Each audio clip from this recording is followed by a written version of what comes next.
Tell us about this inaugural deal that's been brokered by yourselves. Yeah, no, this is a very exciting deal because it has the potential, as you said, to be quite transformational. The Tony Elumelu Foundation is a new foundation here in Nigeria that's Pan-African focused, and we're focused on helping to catalyze and build the African private sector. And one of the tools that we will be using to do so is what we call impact investing. And impact investing is a global movement that's bringing together a rather non-traditional group of partners from investment banks, pension funds, all the way to traditional foundations. And the concept is basically that you address social and environmental challenges with for-profit approaches. Right. And so this initial deal in the agriculture sector in Tanzania is in many ways set to change the way that development could be done. And we're saying, look, for years and years, billions of dollars have been channeled into development in agriculture, in the agriculture sector in Africa, while so much of this could have been done in a for-profit way, and it would have ultimately been much more sustainable. And that's kind of the message we're trying to bring here. Okay, Wiebe, tell us about those who are involved in this particular transaction. The Tony Elumelu Foundation, that's the philanthropy arm. Then there's Heirs Holdings, which is an investment arm. And then obviously there are the farming partners in Tanzania. How did you all get together? Right. Well, so the farming partners in Tanzania, the farm was initially revived. It was on an old agricultural property that had largely been left fallow for decades.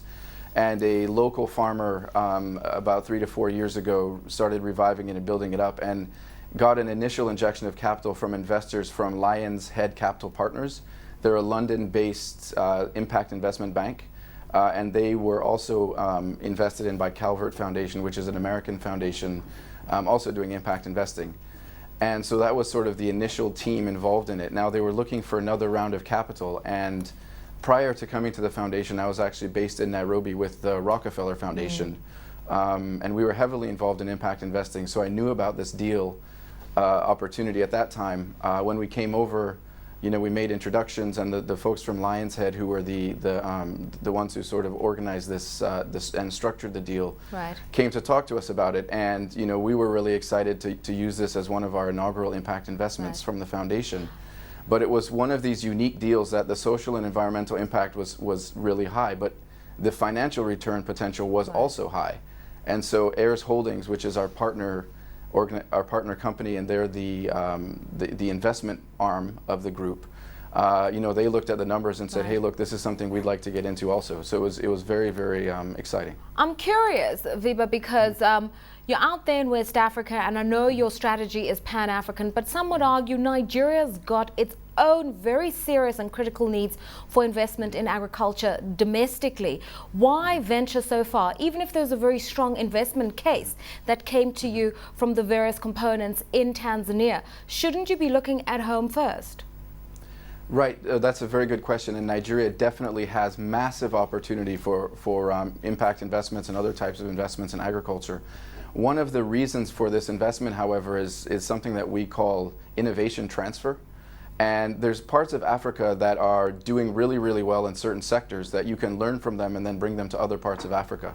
So in some ways, we see the farm in Tanzania, it's somewhat more developed than an agriculture asset that you might find here in Nigeria. And so it's a great way that you can say, okay, let's learn from them.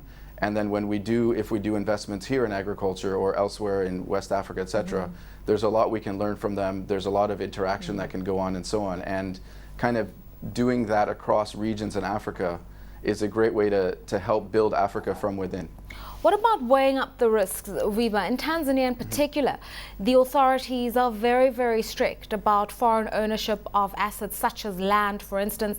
We've seen in major IPOs the blockage of investors from countries like Kenya into some of those national champions. So that's the kind of environment you're operating in. How have you dealt and assessed and weighed up those risks? Well, in any agricultural investment, obviously land is a huge issue, and this is one where all of that has been done very, very, very carefully and very collaboratively with the communities. In fact, the communities are even going to the farm now and saying, "Hey, look, we have more land that we would like to lease you. We'd like to partner with you, etc." So a lot of those problems come, I believe, when the engagement with the community isn't done properly from the beginning.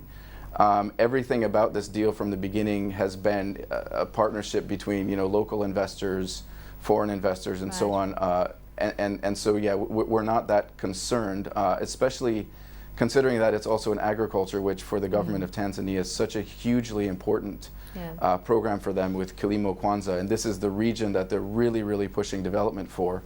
And so, you know, it's really in everyone's best interest to make sure that everybody who's interested in investing with the right objectives for that investment, you know, that everything works out well and that, you know, it's a win-win for everybody. I mean, obviously with growing fears of food inflation and general issues around food security, there's a very strong moral case for this. But why is this deal being seen as a new kind of philanthropy? Sorry, can you repeat the question? I'm saying, why is this deal being seen as engendering a new kind of philanthropy in the investment case? Okay, yeah. Well, basically, the traditional form of philanthropy would have said, okay, this is not. We're not going to be asking for a return. We're going to just give you grant money, and in some ways, a lot of that grant money going into the agriculture sector has actually undermined the development of the private sector along a lot of agriculture value chains. And so by doing it this way, where we're saying, look, you know what, as a foundation, we're primarily interested in the social and environmental return and the social environmental impact. But if there is a financial return involved, we're willing to take a lower financial return than a traditional investor would. But if there is a financial return, that actually means that this ends up being more sustainable, because, you know, the sort of profits from the farm can either be channeled back into growing the farm further and creating more sort of development benefits, or it can now be channeled into other foundation programs. And so it really creates that cycle of sustainability that, you know, simply giving away money and grant making doesn't necessarily do.